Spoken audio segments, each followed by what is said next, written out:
Good evening, everybody. Thanks so much for coming tonight. I know Zoom's kind of the least favorite thing to do these days, but thanks for joining us. And we have an awesome panel this evening. We're going to talk about all things property management. And this, if you're in the right group, this is the Millennial Investors Group. So we look to educate and empower the next generation of real estate investors. So whether you're a new landlord or you're looking to build a portfolio, or you're building a portfolio currently, or you've outsourced your property management, hopefully we'll get all your lingering questions answered.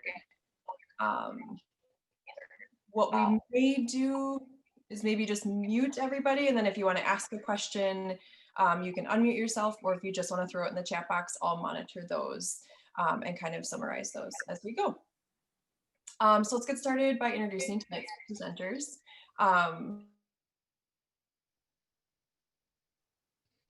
Unmute yourself. Sorry, I muted everybody. There. I'm unmuting Brenda. I'm unmuting. So much power, Scott. Elzie. So everybody else is unmuted except for the panel. Okay, go ahead, Alyssa. You're in charge. Yeah, why don't you guys introduce yourselves and what you name, what you do, and if you could travel anywhere today, where would you go for a fun, non-real estate related question? Well, I'll start.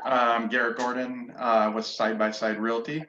I'm here to talk about the 30. I think I'm around 30 doors right now in that area, between partners, Drew and Scott, and then I have a partner in Colorado. So I've got some properties there in Colorado just this year, and then I have a couple on my own, just a couple single families. But I think I'm around 29, 30 doors. So I'm going to be mainly focused on the self-managing portion tonight. But yeah, and been in real estate 10 years now, between buying properties, but doing it as an agent through Renters Warehouse, and here about 5 years now. If I could go anywhere, well, I just got back from Hawaii. So it was, I might go back there because that was pretty awesome. So I'd probably go back to Maui for another week. I can go next. I'm Elzie. My day job is property management, so it pretty much never stops for me. Right now, I am actually the manager of the manager. I oversee 7 large apartment buildings right now. It's about 1,443 units all combined, both in the Northwest Metro and St. Cloud here, where I am today. And when I'm not managing the properties for my employer, I'm managing my own 10 doors, and hopefully 2 to 4 more before the year's up. It's been kind of an uphill battle to close on another deal. But this is a lifestyle thing for me. It's 24/7. I'm on the phone, I'm on the email, and I don't know, I guess I like chaos, I like stress. So if I can travel anywhere, there's a few places, but I haven't been to the beach in a while. So probably Hilton Head Island in South Carolina.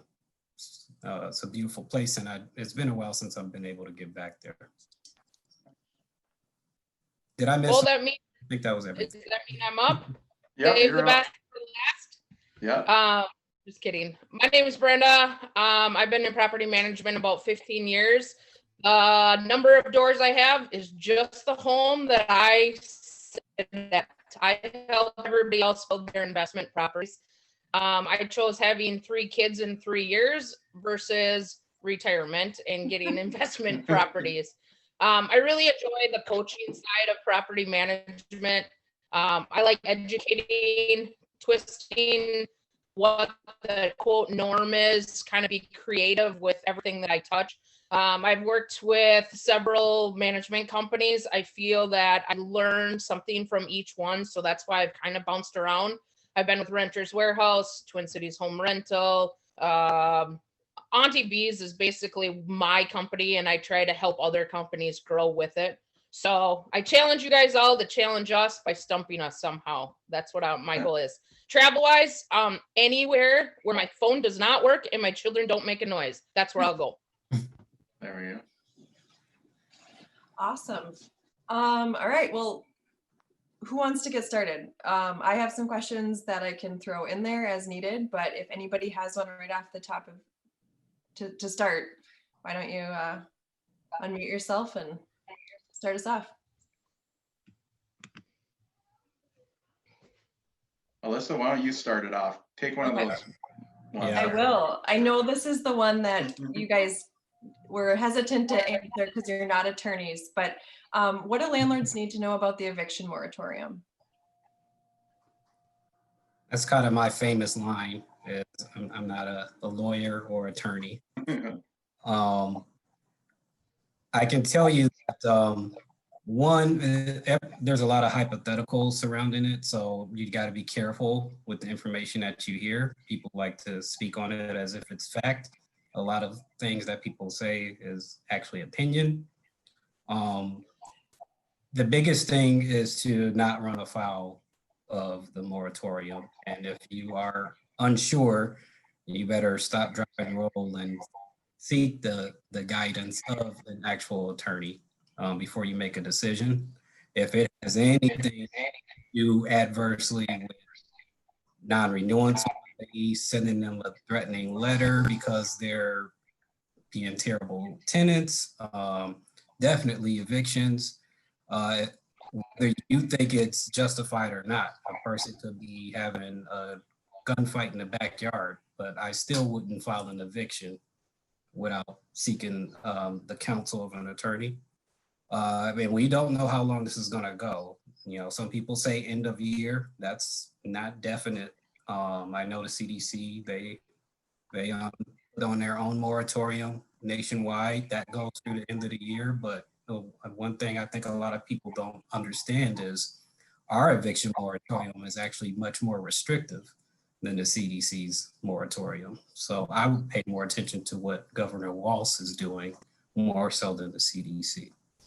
Mm-hmm. Yeah, and on that, I won't speak a ton about the moratorium because I don't follow it as close as others. But as far as things that if you are having somebody that's not paying right now, there are some cities doing some relief for some homeowners. So you can always check with your city and see if they have any relief where they might be paying you actual money to if you're not getting your rent in and you can prove it and you're put in a bad spot. You know, you might be able to reach out to them and get some help that way. So it seems like they're starting to understand that landlords don't have enough money to float it for everybody. So they're kind of, I've been seeing it more and more over the last 2 or 3 weeks. I'm seeing like a pop-up on saying, hey, this city is giving some funds now to landlords that aren't getting paid. So if you're running into that situation, you know, maybe reach out to your city and see if there are any funds there. Yeah, I just to add very little is just as a learning lesson for maybe the what if down the road some other time. You know, in the past, if you got a tenant that didn't pay rent, you're like, all right, let's get them out. Well, we're all human at the end of the day. When this first came on, I was very proactive saying, hey, I don't know what your job situation is, your income, but if you have troubles paying, let's work out a payment plan before it gets too bad. Something is better than nothing. So look at it as a lesson in disguise and then go on our way. If worse comes to worse, $10 is better than $0 at the end of the day. Yeah. Awesome. Great answers, guys. So what are some positives and negatives of self-management, to go in a bit of a different direction? Well, I don't know if there's any positives, but no, I'm kidding. Actually, to be honest, the biggest positive for me on self-managing is that you get to know the tenants. And when you know the tenants, and you have a good relationship with them, then you're going to end up having, and especially this day and age with the moratorium and everything, if you have that relationship, then what Brenda just said comes into play big time, because they're like, oh, I don't want to screw over my landlord. He's treated me well. So I think at this time, with the 30 doors I have, we're getting paid on all of them. And we've kind of made, like Brenda said, we've kind of talked to people when they're going to be late and stuff. And just like she said, be understanding and work with them on that. So that's a benefit. You're talking to one person versus multiple people, but that's also a negative, because as a landlord, you're expected to have a big heart, and sometimes you have to make business decisions. But yeah, you're more involved. The one thing negative, the biggest negative for me on managing properties is when you get more and more doors, those calls come in every day. You know, you're getting a call for maintenance every day. You're trying to find a handyman. You might find a handyman that's awesome for like 3 months, and then next thing you know, you need to find a new handyman because he went off the grid. So that would be the biggest negative, I think, is as you get more doors, it becomes harder to maintain those by yourself. Yeah, and to play off of what Garrett said, I mean, it's great to have that relationship, but don't forget, you can set boundaries for yourself. So, hey guys, you can always text me, but here's what I'm going to promise you back. I will get back to you within 24 hours. You know, then you don't have to be 2 a.m. waiting for your phone to ding or whatever. It's setting those boundaries as personally managed. I mean, at the end of the day, I always am on looking for the property management job, and I always giggle when I see it's a 9-to-5 job, because it never is a 9-to-5 job. You want your tenants to be able to reach you, but not harass you.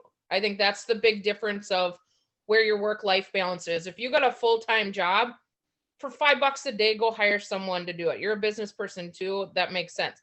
But if you can manage them like some of the guys on this panel have, you know, go ahead and do it. It's kind of fun to get to know your tenants. And when you get to help them in tough situations, it's really rewarding. Yeah, I'm interested, Brenda, to hear your perspective on why someone should hire you or a property management company as opposed to self-managed. But I guess if I was going to touch on the positives and negatives of self-management, I mean, obviously you get a good pulse on your properties structurally and mechanically. Personally, I like that. It puts me a little bit more at ease knowing kind of the ins and outs and the nuts and bolts of the property. And I think for new investors, it's a great way to kind of dive into management, just to even know what to expect of a property manager if you decide down the line, hey, I got a full-time career, or I'm trying to scale this thing. I don't want to, create a whole different job for myself by managing all these properties. If you don't have any hands-on experience, it makes it that much more difficult for you to even be able to adequately vet a property management company to handle that for you. I mean, these are our retirement plans. There are financial independence plans, so you want to be in good hands. But as far as the negatives, yeah, I'm gonna get the text, the phone calls, the emails at odd hours for the heat going out. You get sudden expenses that you didn't plan for that come up that you have to deal with. And not to mention having to fill your own units, that can be time consuming in itself, fielding prospects. Upside is you know exactly who you're putting in your property as opposed to hiring it out. And the list kind of goes on from there. Yeah.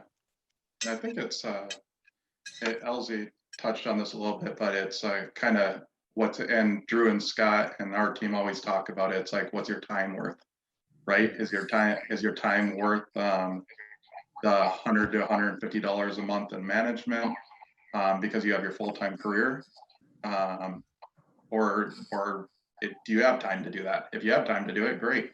But if you're sitting there for 3 hours trying to figure out how to undo a toilet, and you could have made more money doing something else, why didn't you hire it out?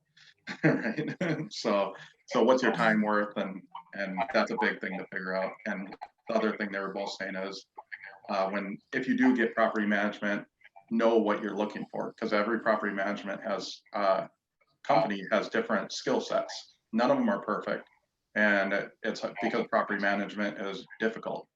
But find out what's important to you, and when you find out what's important to you, then you start vetting your management companies at that point.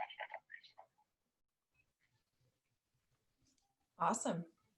Great answers. You guys are doing so good. It's like you're experts on this topic. Dan had a good question.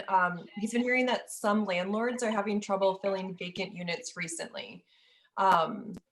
Is there certain areas that are experiencing higher vacancy rates, or areas that rent is decreasing to attract tenants? Brenda? I'll Go jump ahead, in. please. You want me to jump in, guys? Yeah. Yes. 1 bedrooms are extremely hard to rent out right now, is what I'm seeing. And sadly, uptown area is the hardest that I've seen. Just basically, and I hate calling this but the Riot Street, anything up and down where it is. I just got 10 2 and 3 bedrooms down in uptown 2 years ago. They priced them almost $800 higher than what it is.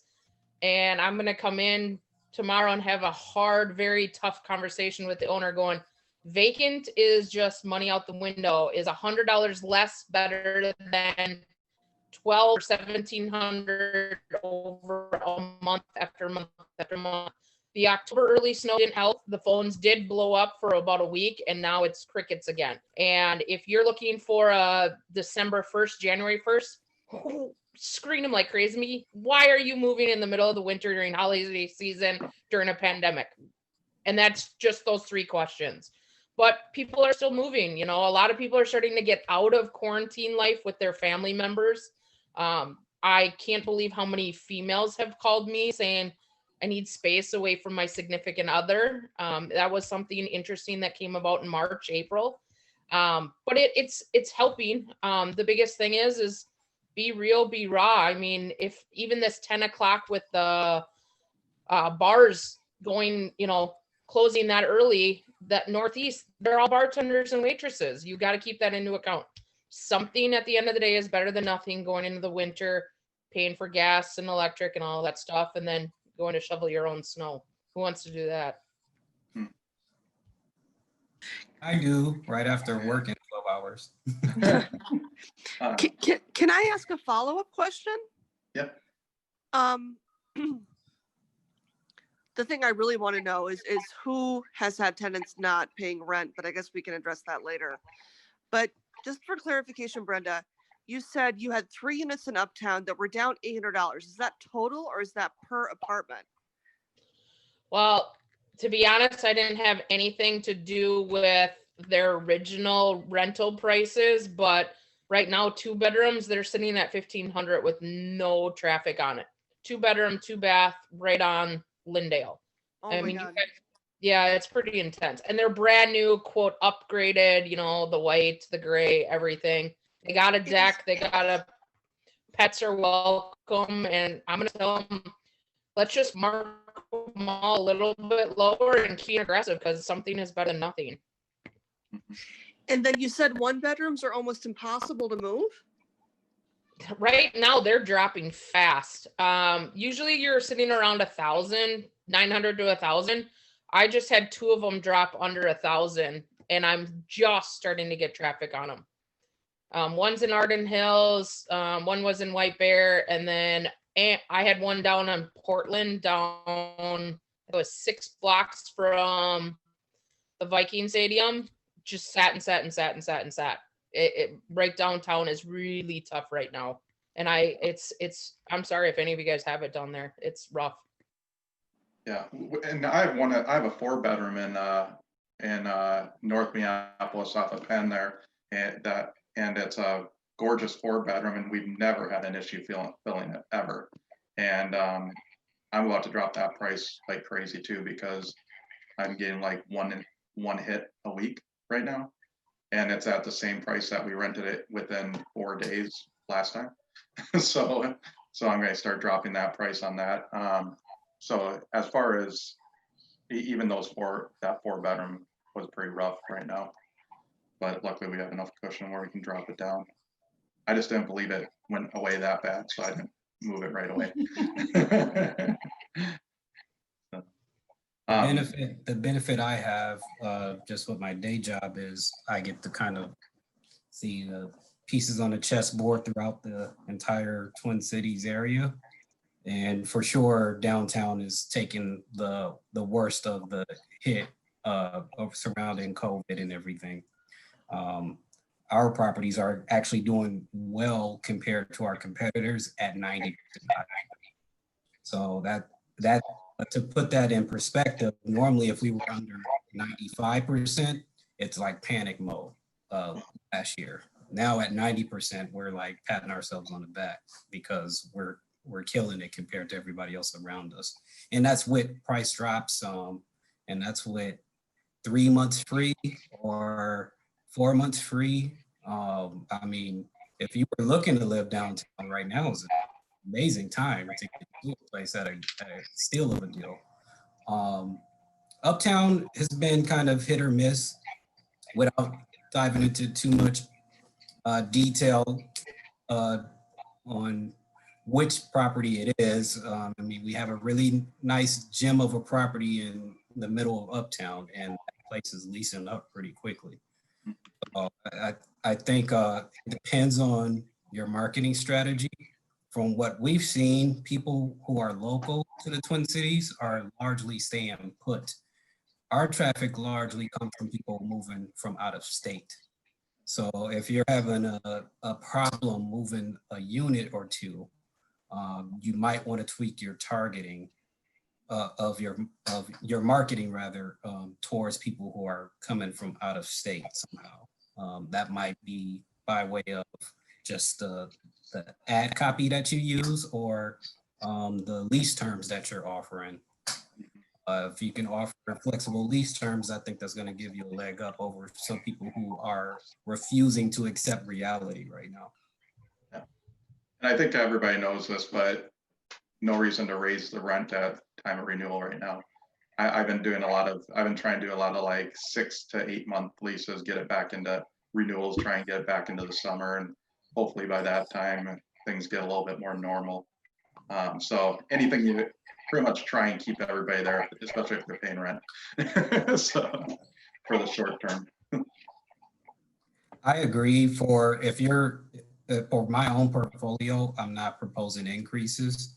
At our larger assets, we're doing anywhere from 3 to 6% increases. And we've been doing that since late May, successfully. Alyssa asked the other Alyssa had a question for the units you're having trouble renting. Are they Section 8 eligible? Is that something you guys look at as an option if you're having trouble filling a vacancy, or can you expand on that? Anybody who wants to answer that one? I can answer that. So yes, our 4-bedroom, I just put on, there's a website for Section 8. I didn't know about it till recently. And you can post for free on it. You can upgrade and pay some fees and get some boosts and stuff like that. But to put up an ad, you can actually do it for free, and it's not just Section 8. There's another voucher on there also. So I signed up for that, and I did that last week, and I think I have 2 hits on that where people are trying to come see it. Again, right now, Section 8 guaranteed money over the next X amount of time. Isn't a bad deal. My opinion. Totally agree. If you can grab Section 8, that was the first thing I thought of in March, is those are the people and that landlord should gobble up. The biggest thing is listen to those tenants. If they're grateful that you took time and heard their situation, they're going to be grateful tenants at the end. There's some very, very, very nice people. And then sadly, it's the other ones that burnt the bridge for them. But listen carefully to what they have to say. if they get emergency assistance, this is something I've been doing in the last like 2 years. Put emergency assistance as their last month's rent if possible. Now they're proving their money up front. You're just putting it at the end, and you sell it to them as, hey, I'm going to help you when you move to your next property so you can save up. We all know they're probably living paycheck to paycheck. So if you can present it to them in that route, that is super helpful. And then you know your last month is guaranteed as a landlord. I actually inherited a Section 8 tenant with my most recent property. And surprisingly, I think it's you have to form a relationship with a contact at the housing authority, because they can otherwise be a bureaucratic mess from what I've come to experience. And I kind of echo what Brenda says. I mean, you can find pretty crappy market rate tenants too. And at least with Section 8, you have leverage because people generally don't want to lose their voucher. And you can use Section 8, you can use the housing authority as a crutch to work through any type of issues that you may have. Now, but fortunately, I didn't really inherit a bad tenant that is under Section 8, but I can tell you that it does feel nice to get that deposit every first of the month. This is the first payment I get every month. Yeah, and they do auto pay too. Section 8 does auto pay, so that's nice. Direct deposit. Yeah, and then the other thing about, I'd have to go back on the site. I was kind of going through their site. I believe they have a relief fund on there too. So if they mess up your property, you can submit a form and maybe get some help to pay for repairs and stuff like that. So I'd have to go back and read through it, but it was something I caught a glance of when I was on it the other week. So they have that on there. And I think they're getting a little bit better about vetting this Section 8. I think their expectations are a little higher too, because like Elzie said, they don't want to lose that. So I think the program didn't really have anything before. Now they I think they have a little vetting with them now. Yeah, you're correct on that money for repairs. I know there is that out there. They've had it for a couple of years now. The other thing is don't be afraid to ask who their worker is and build that relationship with them. It kind of holds the tenant accountable, knowing, hey, I know who you're talking to and stuff. I ended up with a property in North Minneapolis when I was managing a home for a homeowner, and I pushed and ended up with talking to Brandon, the head honcho of Section 8, built a really good rapport with him, and it was able to make everything smoother in the long run.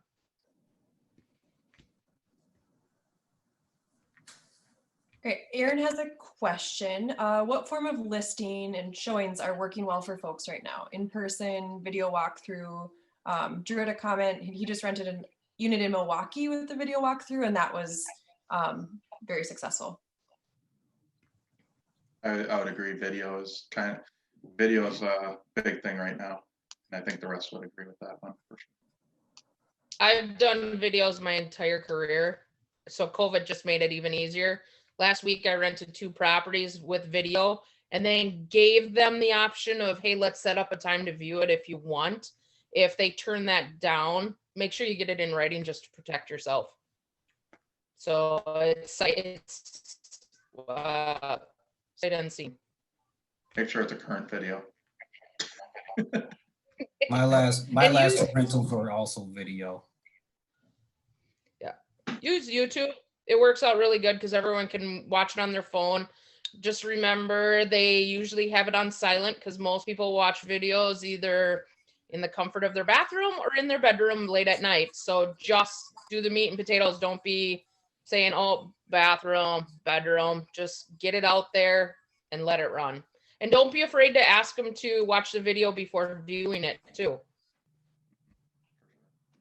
You cut down a lot of people. Scott has a question. What would you say are the top 3 things renters are searching for? Granite countertops, yards, location, price point? I I think condition of the property is a big thing. You know, just making sure. That's why, for example, I mean, paying a cleaner $500 sounds awful. It sounds like a ton of money, but if they do as good of a job as that's how much ours is right now. It's $500 for a clean, but when it's done, it looks like a brand new place. And just and then the walls, what's the condition of the walls, the doors. You know, everybody's looking for different locations. Some people are looking Egan, some people are looking in Minneapolis, but so that's going to be not as specific. But what we can control is the condition of the unit as far as the walls, how everything's running. Is the electric good? Are the light bulbs on? Make sure light bulbs are all working.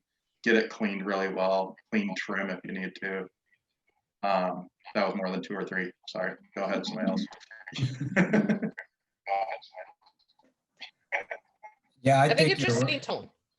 Go ahead. Sorry, it's a delay. Garrett, I was just gonna say, I think you're right. As far as location, they're contacting you because you probably fit within the location that they're interested in. So that's kind of already like a sunken deal in itself. So from there, I think it goes to cleanliness is a huge thing. You can be the oldest property on the block, but if you're clean, you're gonna stand out. And then just the different amenities within the home itself. So if you have an in-unit washer dryer, that's big, especially if you're priced competitively. Dishwashers, people love those. Yeah. If you can try to do a mild upgrade with hard surface floors, don't just be pure carpet. That makes a big difference. Make sure the appliances look nice. Those type of things that people are touching every day and prevents them from having to leave the home or having to do extra work, that's going to be a huge selling point. Just to add on is, would you move your grandmother into your property? And when I started telling my landlords, these accidental landlords and people that have never done it before, as soon as I said that sentence, it kind of was a light bulb. Like, would you live in your own property? I had an investor that painted every single wall whiter than the snow outside. I'm like, dude, would you live here? And he's like, no. And I'm like, well, then don't do it. It's pretty common sense. You know.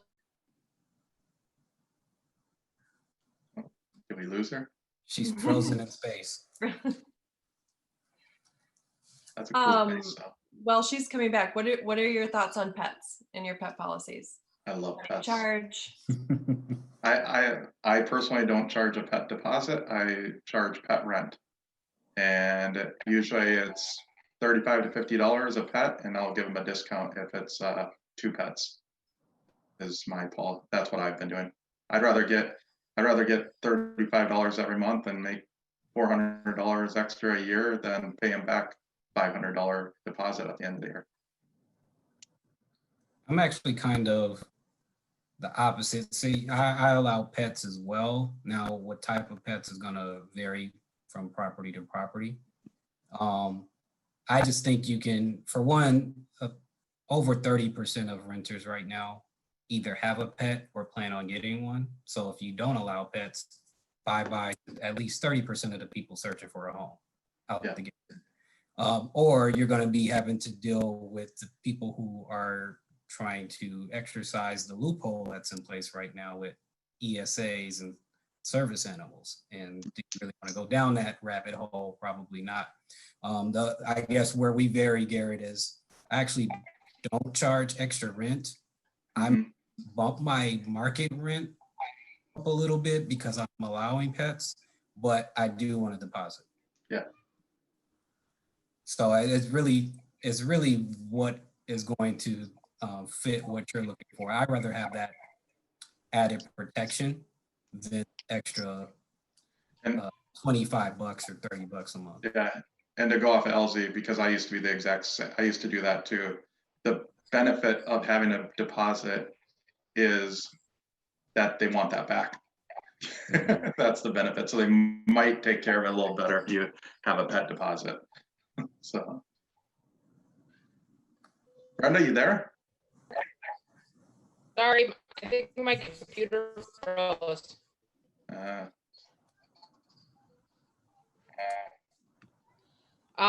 What are we talking about? Pets?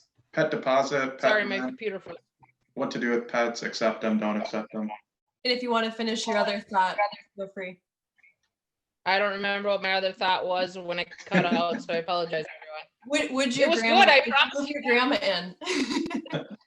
Oh, I was just saying that if you set the bar for your tenants that are in your house, that if your house is what your grandma would move into, you're set for the rest. Yeah. And as for pets, just like your grandma, they're just like family, you know? That's how people look at it. They'll stay for the long haul. Almost every single property I've rented with a pet, they stay forever because they know there's not a lot of opportunities.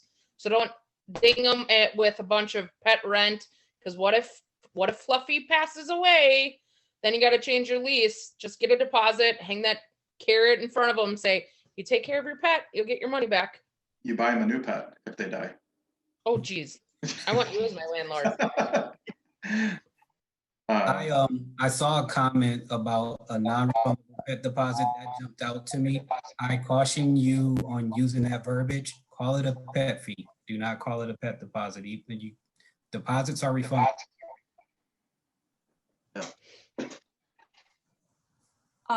Rachel has a question. She is a dog, or I have my first. She is a dog renter. Oh, jump in there. She's got renters with a dog. Her first renters with a dog inherited the new property. The yard's a mess. There's holes. It's been dug up. What do you require tenants to do at the end of a lease with animal cleaning? If you have that experience.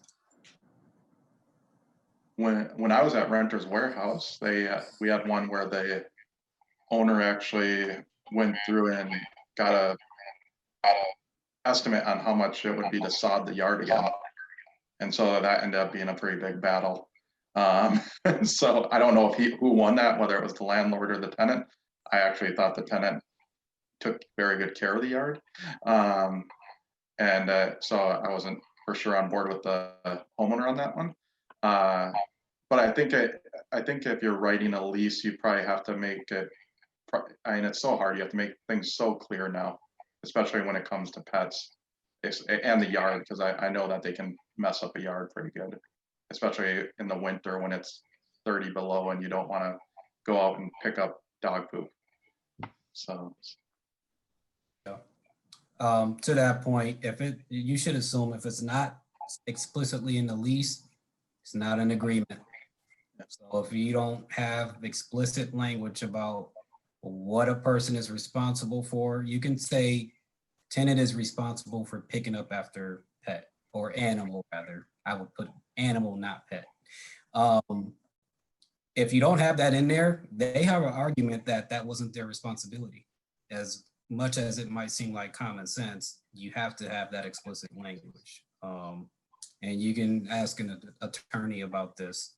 Don't just take what I say for face value. But as far as inheriting a dog that's causing a lot of damage, you're probably gonna have that conversation about whatever deposit might be on file and trying to come to a meeting of the minds for a set amount. And going beyond pets, I would say that I think a lot of times smaller time landlords think that there's actually a shot that we're going to be made completely whole, even if a renter or a renter's dog destroys our property. You shouldn't really bet on that. You should plan on maybe getting 50% or so of the cost to actually restore your property.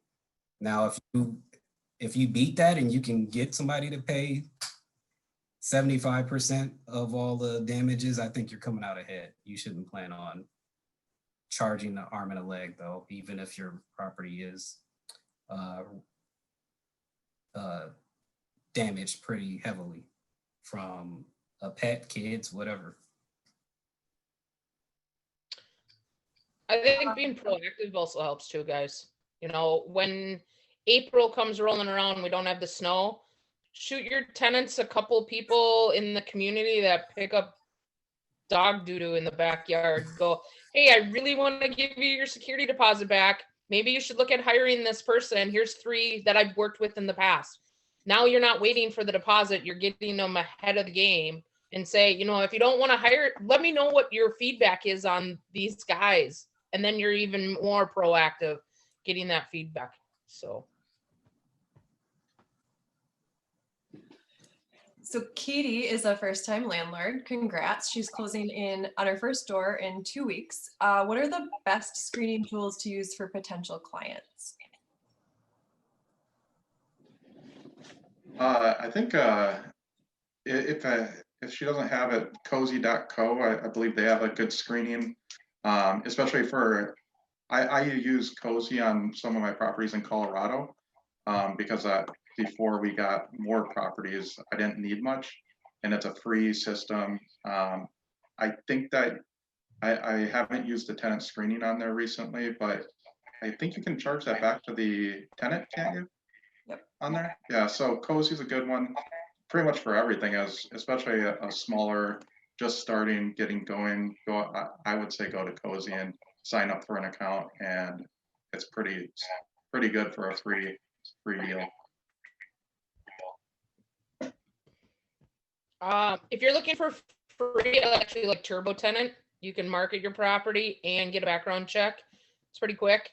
But I think a lot of times just having hard conversations during the showing, you get either the warm fuzzies or the, oh my gosh, when are you leaving my property feelings. A lot of it comes down to that. Just don't fall for the story is the biggest thing. You know, you don't want them to be your friend. At the end of the day, it's a business. So find that balance between the two. And then really quick, the other thing you can do is, especially on your first one, if you've never been a landlord, it might not be a bad idea to hire it out, you know, get somebody to help you find a tenant, or if not find a tenant, maybe get them to help you screen tenants for you. I believe Renters Warehouse, they do tenant screening, and they do tenant placement. So the first time around, it might not be a bad thing to do that if you don't feel comfortable. Yeah, and just to kind of piggyback off of both of those, please, if you are the super feels type, you might want to strongly consider hiring that out, because there's always going to be somebody with a story. They're always going to seem extremely genuine, and you are setting yourself up for a world of headaches if you're a new landlord and you're taking people for their stories and not making objective business decisions. The screening process is largely meant to be objective, and that's for your protection as well, because you don't want to skirt around your own criteria, because now you might be violating fair housing. So and that's going down a whole different. But, the point being, this is a business transaction at the end of the day.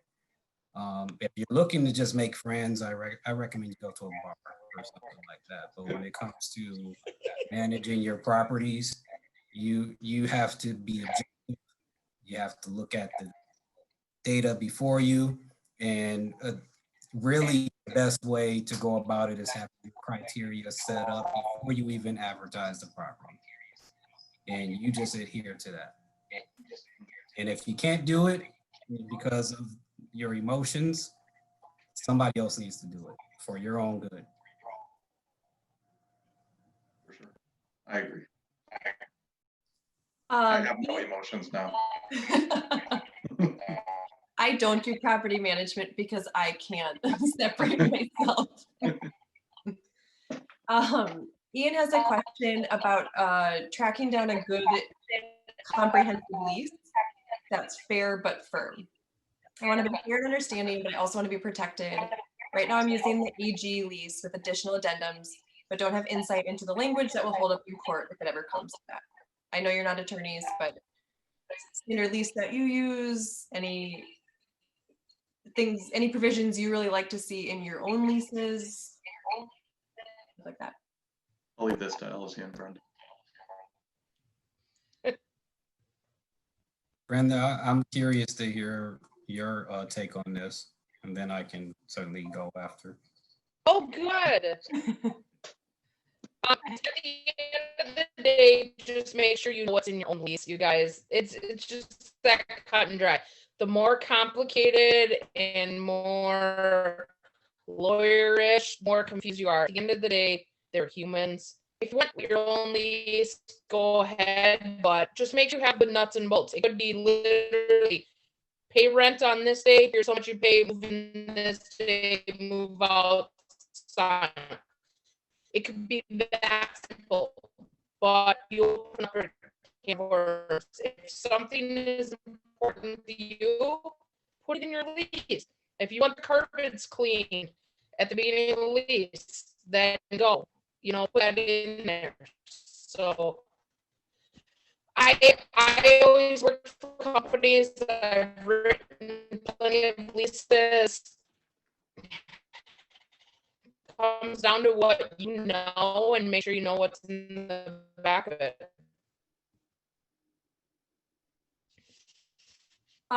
Rachel mentioned there's some feedback, so if all of us aren't talking, if we could just mute ourselves, hopefully that will resolve it. I think it's also Brenda's connection. Brenda, do you have CenturyLink? Sorry. She's like in a hole in her basement, it looks like. I'm getting pretty good reception here in St. Cloud. I'm surprised that I'm not the one glitching out. I'm sure it is. I'll try to jump on. Yeah, my take on leases is No, you do. I'm getting pretty good reception here in St. Cloud. I'm surprised that. Want to mute? Oh, there you go. Yeah, I can try again. My lease is use the MMHA lease as template, and then add provisions specific to your property from there, or specific to your style. So for me, I want to limit the amount of paper payments I receive as much as possible. So I actually put it in the lease that payments have to be online. And that's completely legal and enforceable. Of course, I'm not an attorney. I'm just gonna keep saying that throughout this call, but specifying utilities, of course, because each property might be different. All of my properties right now have a different utility setup, and so I have to adjust the leases accordingly. Without using a ton of legalese, you can make some pretty mild tweaks there. Specifying your parking setup, specifying how maintenance is to be handled. I've seen some leases just from even dealing with other landlords who are selling their properties. You get a copy of their lease. That's a hack, by the way. If you're dealing with an experienced landlord who owns multiple properties and you're buying their property, you of course want to see their lease, and sometimes they have damn good leases. So I would piggyback off of that experience and that $2,000 that they probably paid a lawyer to craft that together. But maintenance, I've seen lease clauses where if it's under $100, it's the tenant's responsibility. Now that's up to you if you want to leave anything up to the tenant to repair. Maybe in a house that makes more sense. Maybe it makes less sense in a fourplex or something. A quiet enjoyment clause. You want to have a right of entry clause so that you can actually legally enter an apartment without having to give a specific amount of notice according to the tenant's specifications. That's a recipe for disaster. Of course, pets, smoking. I even go so far as to put what appliances are being furnished, because there are some appliances that I might inherit when I acquire a property that I don't actually want to be responsible for. So I won't actually put that those are being furnished. They're kind of like an extra, and if the appliance doesn't work, then we take it out of there and it's done. unless you've come to some type of agreement with the tenant. Sure. Yeah, Yeah, I think I joined them. I think Alyssa, we have people with their Mhm. non. Okay. Oh, double click. Yeah. So, but right now, currently, we're using just the lease that's on the what's it called? The Matrix. We're using the portal lease right now. Well, and like Elzie said, when we get those leases from other landlords, when we buy properties, it is pretty good. If you start pulling all those together, you're like, wow, why didn't I think of that? Wow, why did I think of that? And you could put together a pretty darn good lease with those leases that as you get more and more properties. So always keep those. It's pretty cool to watch get those because they're all different and they all have good things and they all have bad things. But right now we use a pretty basic one with a big addendum with everything that we want to specify in there. And then, like he said, quiet enjoyment's a big one. And I would always tell, and for those that don't know what quiet enjoyment in the property is that you can live at the property, be there, enjoy it, but don't be ridiculous and frustrate your neighbors, be up until 2 a.m. If you have that conversation, because most don't know what that means, if you have that conversation when they move in, they agree to it, it's a big point to them if you make sure to talk to them about it. And most are like, okay, I understand. I won't have people here till 2 p.m., 2 a.m, starting bonfires and stuff like that. So 2 p.m. crazy. yeah, it's getting crazy around here. It's since I've been married, it's only 2 p.m., not 2 a.m.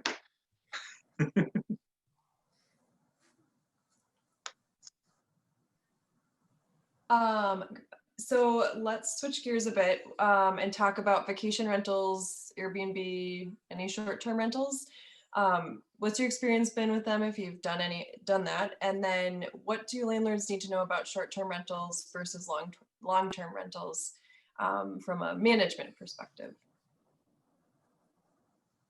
I have one Airbnb and Scott is my manager. He somehow is very good at Airbnb and managing, and he's a super host. And especially right now, I don't think Airbnbs are that bad. You'd have to ask him the stats, but I think we're like 95 to 98% full all the way through since we've owned it. Since we started it, I think it was in April is when we started doing it. We're like 95 to 98% full. He watches it quite a bit. Responsiveness is big on that, and just making sure that people feel good and that it's clean. Again, it goes back. I forget what your question was, Alyssa, exactly, but with the Airbnb, I know that Scott actually pays our cleaners more than what an average Airbnb cleaner would get because he knows they're so good. So paying that little extra, again, just like a regular rental, making sure it's clean is going to get you those reviews. And Scott would be, obviously, he's got a couple, so he knows how to manage them. A special guest speaker. Scott, would you like to weigh in? So Garrett hit most of it on the head. There's something that if you guys do decide to have an Airbnb, what you don't want to do is create another job for yourselves. So the best thing is how much can you make as big of an impact with as little time as possible. So when you're communicating with guests, is just depends on how much you want to play that hospitality game. Is you can get 5-star reviews with limited communication. You can get 5-star reviews with a ton of communication and recommendations on where to eat and all of that stuff. And it's dependent on as a host how much you want to do. The one thing that I've done that's made a huge difference is create a one-pager, put it in your Airbnb of all the things that are related to the home, like the internet, how to do the linens, where's the garbage. But at the very top, you want to set an expectation that this is a 5-star stay. And if at some point the guest doesn't feel like they're getting 5-star service, to reach out to you. And what you're doing is you're setting that expectation that if you fall short on that 5-star service, you better hear about it. And if you don't, when they go to give you a 5-star review, they're going to be like, oh, shoot. Ooh, the kitchen was kind of messy, but I never told the host about it. So, okay, I'll give them a 5-star review because I'm not going to give them a 4-star because I never told them about it. So on that one pager, always include, we provide a 5-star service. And if at some point you don't get a 5-star, you don't feel like you've gotten a 5-star service, reach out. We'd love to change that for you. So between time management and having that one pager, you can go a long way on it and having a successful Airbnb. Scott, And I Keelan's think- wondering if you use a service for pricing to change with demand, or do you do that yourself? Or So it not- Airbnb is great. They do have pricing, but the program and the platforms, they're designed to have 100% occupancy. So they're always going to set that price lower. And it's economies of scale. Is at some point, it just doesn't make sense for you to rent it out at the price that Airbnb would suggest, because A, you're paying really good money for great cleaners, because that's how you live and die in that space. And that just goes in general, is never ask for the cheapest and best. They don't go together. And so many of us are like, okay, I want the best contract you have, the best plumber at the cheapest price. It doesn't exist. Stop asking that question. And then you pay twice. What's that? Then you pay twice. Then you pay twice. Yeah. Your project goes longer, your quality's shit, and then you have to hire another contractor to fix it. But cleaning services is the same way for Airbnb. Pay a little extra for somebody who's tech savvy, so you're not having to send your calendar every couple weeks to them when the calendar is updated, so that they're syncing with your calendar. But pay good money for your cleaners. What was your other question? I think really quick, Scott. One thing that Scott is really, really good at is if they're let's say something happens at the house or wherever, and it's got problems, he makes sure right away, he's like, we're going to get you in a hotel. Yeah. We're going to get you somewhere. It's not a question of, oh crap, this is going to cost $150 for me to get them in there. Yeah. It's, oh crap, I need to make sure that they're happy. And so he never tries to cut corners and be like, oh, I can get somebody there. If it can't be done, he just goes and gets them a hotel and says, here you go. And we eat $150, but it's better than having those lower reviews or whatever. Yeah. Overall, your hospitality business lives and dies by a good review. So do everything in your power to get a good review or no review at all. You don't want anything less than a 5-star review. But to go back to the pricing, so I do comp the property out against other properties on Airbnb. So you can just simply go and look through a generic search and make sure their occupancy rate matches yours. So like if you find a property that, let's just say, they're $50 and you're trying to rent it out at 70 and they're booked through the year, that it's not really a comp. You want to make sure that something reflects a decent occupancy rate. But yeah, I would always price it a little higher than Airbnb indicates, and look ahead for holidays and try to make sure Airbnb is capturing holidays and events when events come back to town. There is an art, so don't think you're going to get it perfectly out of the gates. Take 6 months, watch the market, watch how people book it, watch if people say it was good value or a bad value, and kind of adjust it. And you can find a pretty nice sweet spot to indicate if it's worth doing Airbnb over conventional rent. I always do a 50% analysis. So if you can rent out your space on Airbnb at a very conservative number for 50% of the time, then that would be, I would lean towards Airbnb over conventional. That's of course if you've gotten to the point where you're ready to go Airbnb and you're weighing the two. So 50% of the time conventional number, and it's better than a conventional rental, then you can go Airbnb.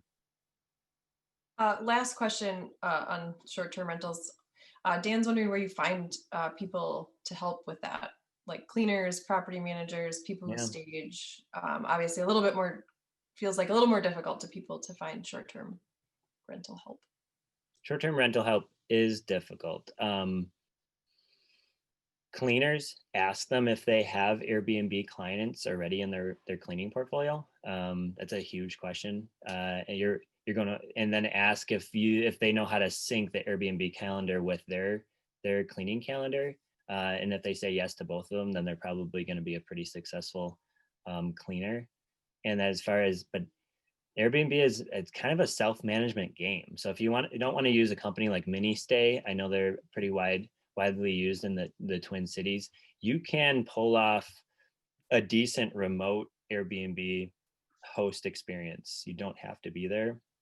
And I would say I spend just monitoring the chat feature on Airbnb and booking guests maybe 3 hours a week on it, I would say. If there's an issue, obviously that's going to be a little more, but I would say consistently 3 hours a week. You get your processes down, you get your communication cadence down, you start to learn what guests expect from you, and you don't let other guests really get to you, because they're just a drop in a bucket of hundreds of guests that you're making happy. So try not to let your emotions run away with it, because you think you're providing an amazing experience and not everybody's happy with it. I need to learn that from experience too. Okay. Okay, Margie's wondering what a reasonable price for property management is if you outsource it. Brenda, you on? Margie, is that for Airbnb or regular property management for like a long-term lease? Normal property management, but I'll take both prices. Well, it literally comes down to the service, I think, for property management. I think you should pay, what, $5 a day? Is that too much for someone to be on call 24/7? I think that's dirt cheap. So it depends on what service they provide. And then if the dollar bill is worth it, I definitely say research, and meet with several property managers. The other thing too is how they not only communicate with you, but communicate with the tenants. I'm seeing more and more and hearing more and more.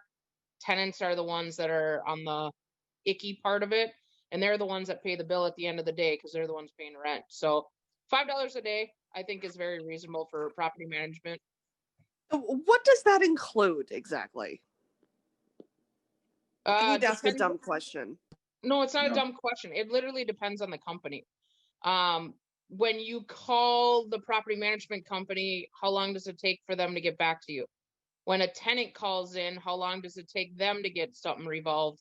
Do they have the same 10 vendors, or do they just subcontract it out to everyone? I've worked for so many different property managers, and that's why I enjoy working for different ones, because I learn from each one. Everyone does it a little different. I think it comes down to whatever you want as a landlord. Do you want to have a big office, or do you want a small office, or do you want one person? And that's where, property managers for apartment buildings usually have 1 or 6 people in their office, where you always call Johnny at the front desk, who calls Billy, who's the maintenance guy, or you call Sue, who's the cleaner, or it kind of just depends on what you want as a landlord, and then what's the cost at the end of the day that is worth it. Right. But for example, for the $5 a day, that doesn't include the cost of maintenance, and that doesn't include the cost of leasing up the apartment, correct? Correct. Yep. They're usually 2 separate fees that I've seen.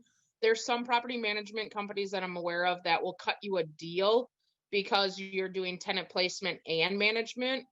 But along with that, they're usually saying, oh, well, we decide who lives in your property since we're managing it.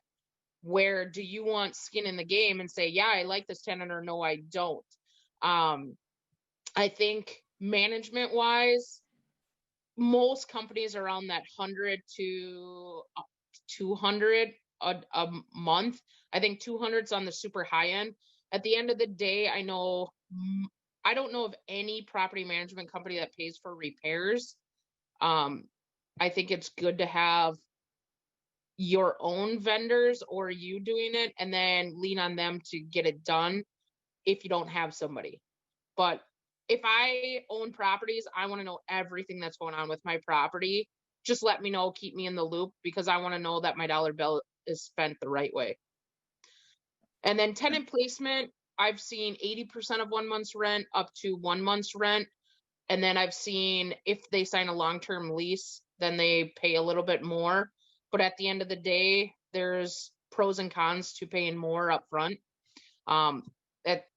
It kind of just depends on what your goals are as you as an investor with your property.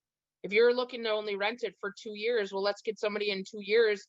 Don't worry about turnover and everything, and then sell it in 2 years. Everything is a little different. It just depends on who your agent is, what they hear, and what you want. I think it also goes back to Margie, what we talked about earlier was when you're vetting, what do you want out of a property manager? Yep. You know, do you want them just to collect money? Well, that could be, you could probably find something pretty cheap.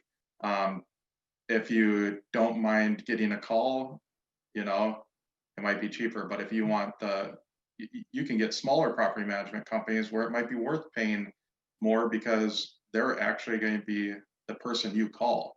So Margie would call me if I was, you know, if I was the manager of something, or Margie would call Brenda if she was doing her own management, versus calling a company where then you get bounced around potentially. But you might get that cheaper because they got more doors, so you're able to, you know, basically outsource. They'll have all the outsourcing and things like that. I don't know if that makes sense. Basically, if it's a one-on-one deal, it might be a little bit more money because you get a lot more interaction with one person versus a big company where you might be paying a little less, but you don't exactly have a direct contact. If that makes any sense at all. Yeah. Is there a discount? Okay, you guys all know me. I'm a very honest person. That pricing back in the day, which wasn't that long ago, very end of 2016, I was quoted $75 a door for the service you just described. Has it gone up? Was that the deal of the century? Does Renters Warehouse not do a good job of it? Like, what gives? That was for only one house. It seems like it's gotten more expensive. To be honest, it has. It has gotten more expensive because the work that goes into it is a lot more than what plays off. So when I was at a brokerage that only did a lot of buy sell, I was one of their only property managers. I was $150 a door, and everyone's like, "Oh, can I get a discount for duplex?" I would love to, but I can't because I don't know what the mystery of a tenant is. Every door has a different tenant behind it. And I looked at it as, well, for $5 a day, I'm on call for 24/7, from calling your tenants when they don't have rent to answering the phone. But I also set a bar for myself to say, you call me, I'll get back to you within 24 hours. And most of my landlords text me and I'm on the ball. I know exactly what's going on. Where other companies like Renters Warehouse started originally at $69. And I was there when that happened, and they've now gone up to $109 because they know how much work goes into it. So I guess that's what I can give you for feedback for pricing. It's going to go up because unfortunately tenants are, I guess, kind of more needy, and they're using their property managers more, which is causing more time. Don't I know it? Yep. Fair enough. We know you know it, Margie.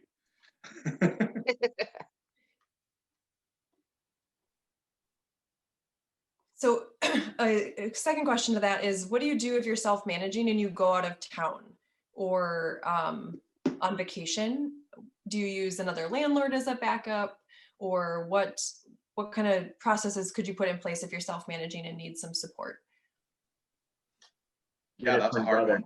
Yeah, that's a hard one. I mean, when I first got into it, when I bought my first properties, I remember getting a call when I was, on vacation somewhere, sitting on a beach, and I'm like, they locked themselves out of their house, and I was like, this is ridiculous. Like, I'm sitting on a beach. Why do I have to deal with this right now? You just locked yourself out of the house. So from there, I learned, one, put lock boxes on all your properties. so if you do get that call, you can, or electronic locks are good too. We're starting to go to those. But as far as maintenance, try and find a good maintenance guy, a good handyman, and have a good connection, have a buddy. If you have partners, don't all go on vacation at the same time. But I think just you have to build contacts. And when you have those contacts in place, then, Drew calls it maintenance. You can do maintenance each day from your phone and handle, doors when you're on vacation. Just in the morning, wake up and text on your phone for 30 minutes and respond to the tenants and get handymen in place and stuff like that. Most maintenance requests, knock on wood, are not emergencies. And know your property. If there's a water leak, I had somebody that had a water leak the other day, and I was just like, hey, go underneath the sink, turn the handle, make sure it's off. You'll be good for tonight. Tomorrow I'll send somebody over and get it taken care of. So contacts, communication, and again, this is another reason that sometimes if you don't want that distraction when you're on vacation, a property manager might be a good choice too. You always have Can I answer or step in here for a second? Yep. This is a nice group that can definitely support each other. So when we were early on, my brother and I went on vacation. We just teamed up with a friend of ours who's pretty handy, conveniently, but we watched each other properties. So we ended up calling Derek and said, like, hey, Derek, here's our list of contacts. Here's our tenants. Here's our property addresses. Could you watch it? Because we're going to be in the boundary waters with no access to anything. And he said, sure. So he said, likewise, when I'm up in Canada, can you watch my property? So I think make sure you get a good relationship if you're self-managing with somebody in this group, or someone that you know that also has properties that they would like to get rid of when they're on vacation too. Yep. Yeah, and I'll just say that you never stop looking for handyman and maintenance guys. Never stop, because they're worth their weight in gold. A good one, it's worth their weight in gold. That's why as much as we share across the Millennial Investor Group, the one thing that people are most hesitant to share is a handyman. And that'll take a lot of stress off your plate if you are inaccessible or unavailable to attend to an emergency. But like Garrett said, most maintenance items are not emergencies, so you also have to set those boundaries. Yeah. And also you can connect to, typically when I'm chatting with or if there's a maintenance issue, I have my maintenance guy and the tenant on the text with me. So I'm seeing what's happening, but I connect the two. So then my maintenance guy will go over and be texting him. So I'm just making the initial introduction, but after that, they say, okay, I'll be there at 12:30. Does that work for you? And the tenant will say, okay, great. So if you're all three on a text, you can follow it. But if you have a good maintenance guy, then he'll just handle it from there on. And then you just kind of forget about it. And to Elzie and Scott's point earlier, just like cleaning, to pay a little extra for a good cleaner is worth it. So if you have to pay a good handyman a little bit more to know that he's good, it's worth it. And we could maybe even touch on preventative maintenance as well. I personally think you should be taking a look at your units on a quarterly basis, but at the very least biannual basis, twice a year.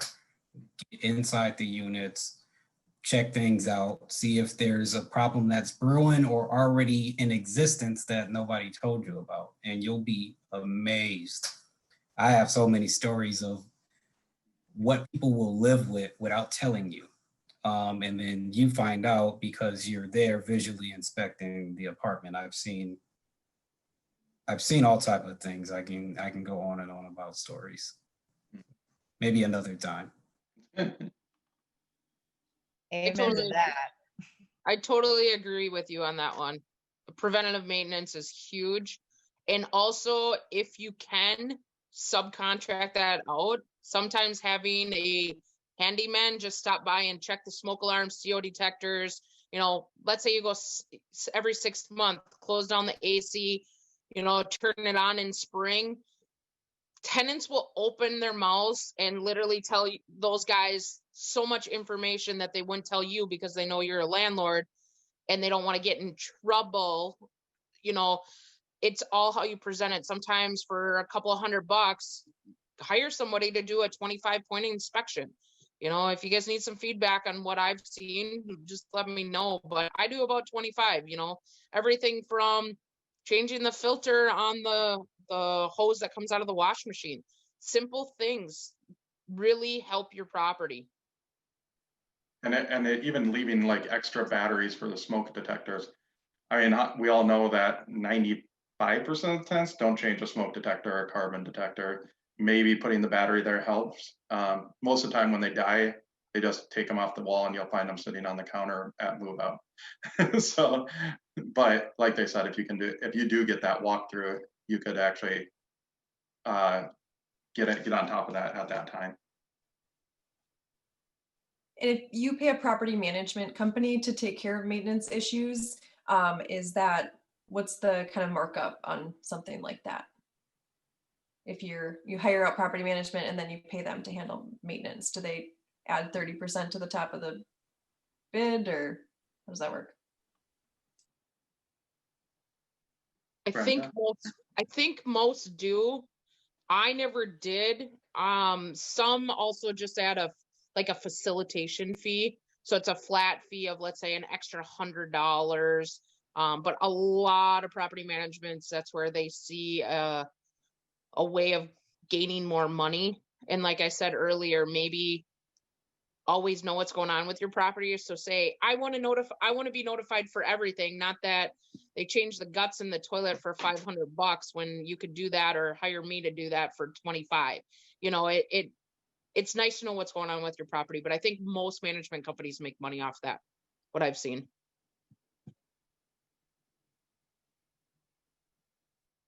Sorry, I was calling my husband to get my computer charger. But we are getting close to 7:30 and I want to respect everybody's time. Is there any other questions that people have or things that they really want to get answered before we let you go back to your homes where you're already at? If I can add a comment, if you're going to hire out a property manager, you need to respect that person's time. In my opinion, you couldn't pay me $150 to watch your property. So if you can get somebody to do that, I think you need to respect the fact that maybe on a regular ongoing basis, that's not a big deal, but there's going to be a month eventually where that $150 absolutely, you got an absolute steal of a deal. And once shit hits the fan and your property manager is having to deal with a real situation.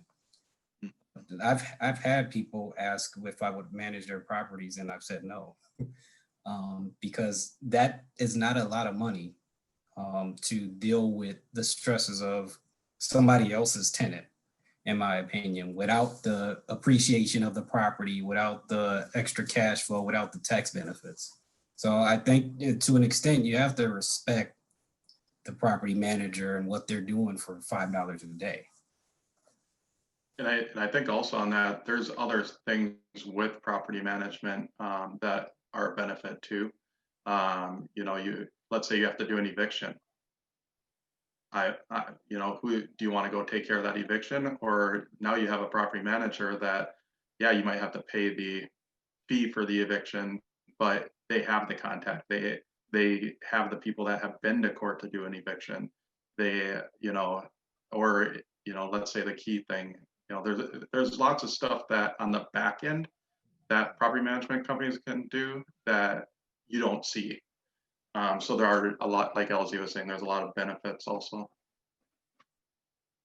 It's like insurance in a way. You hope that it's not worth it to be paying them what you're paying them until something actually happens, and then it's worth it. Yeah.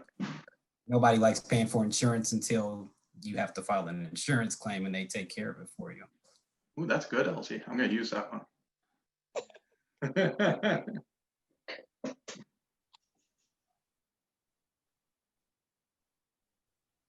You're on mute, Alyssa.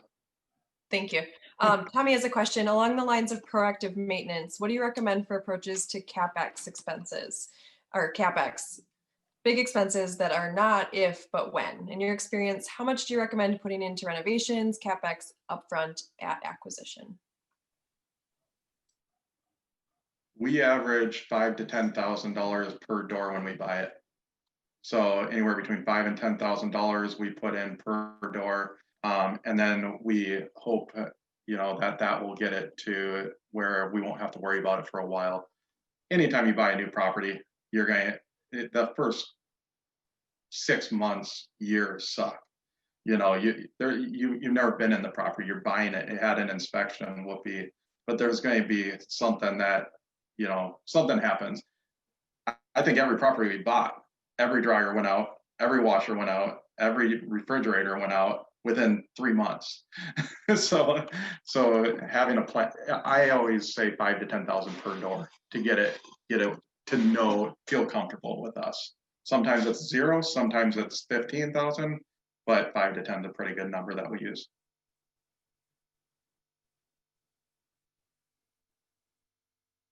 Yeah, I agree with Garrett, and I think the first year sucks. I think if only the first 6 months sucks, then you're doing pretty good. I mean, people they're letting go of their property for a reason. Sometimes that reason is something you're going to discover pretty early on in the process. But I think I kind of do the same. It depends on the property, though. There's certain things that jump out during inspection time. And if something's on the cusp, I usually just take care of it, so I'm not worried about it. Like if a furnace is 25 years old, I'm probably just gonna go ahead and replace it because I don't want that call in the middle of the night on a Friday, because that's when those calls happen. Or if the appliance is looking a little beat up, I know I've told this to actually Scott and Alyssa before. Sometimes you're like the hero when you come in and you replace something that's an eyesore.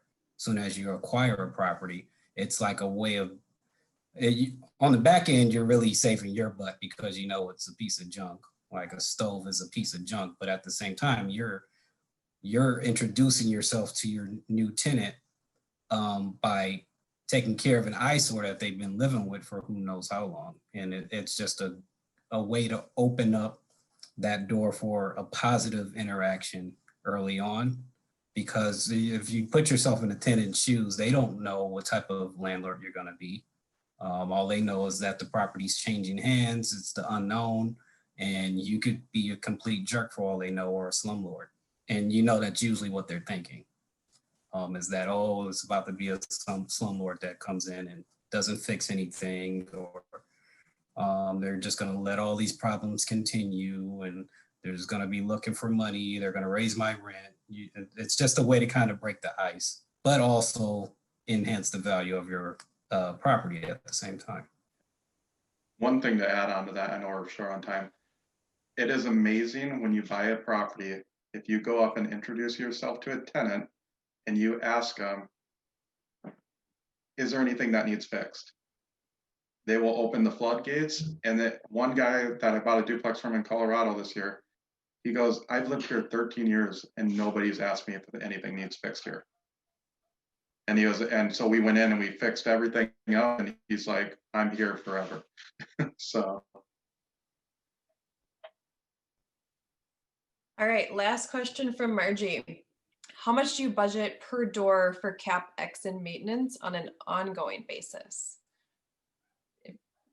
more or less? So you said 5 to 10 for kind of as you acquire the property, but what are you putting money aside? So on ours, we actually don't touch any of our money that comes in because we all have full-time jobs. And so we just have a bucket that it hopefully is full enough to make any repairs that we need. We've been fortunate enough over the last couple of years where we've never had to go out of our pockets. So we don't actually, we're fortunate, we're in a different situation because we're fortunate enough where we don't have to touch that money. So we don't actually have a number set aside. It's the whole amount that we're making.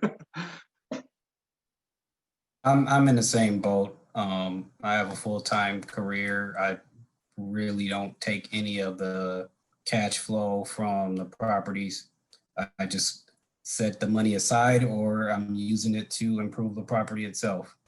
And you know, I think it's going to come down to your personal situation, your lifestyle, and what your goals are. I don't need to drive an S-Class right now, so there's no need for me to pull any money out. But not only that, I'm in the building phase, so I keep enough money to where I can sleep at night. The rest is me going into acquiring properties and or improving the properties that I already have. Yep.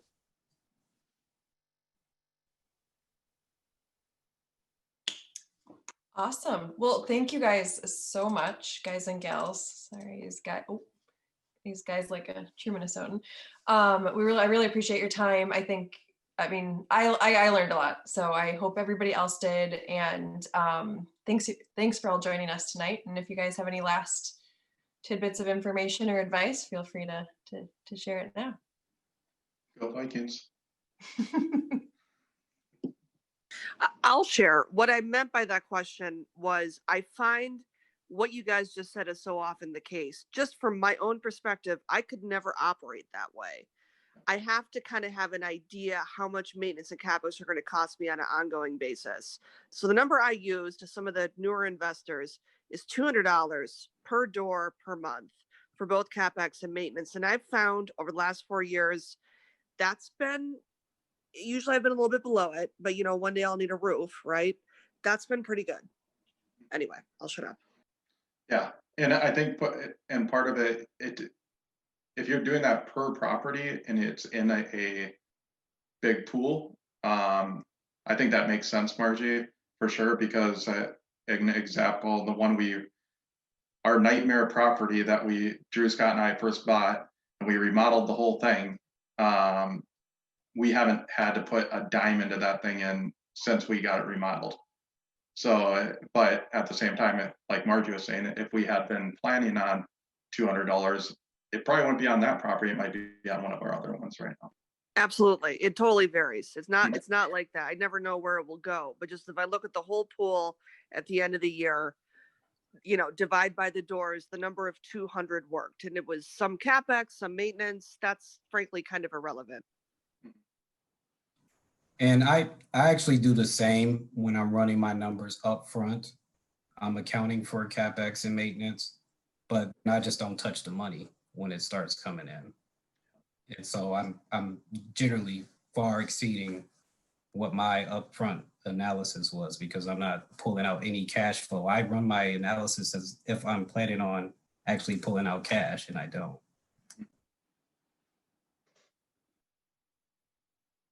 Cool. All right. Well, thank you guys again for your time and expertise, and I'm wishing you guys all a great night. And if there's any other questions, feel free to throw them in the Facebook event. And these guys, I'm sure will check them, or I'm assuming they'll be willing to share their contact information as well if you want to have any follow-up conversations. Thank you, everybody. That was fun. Thank you. Thanks, guys.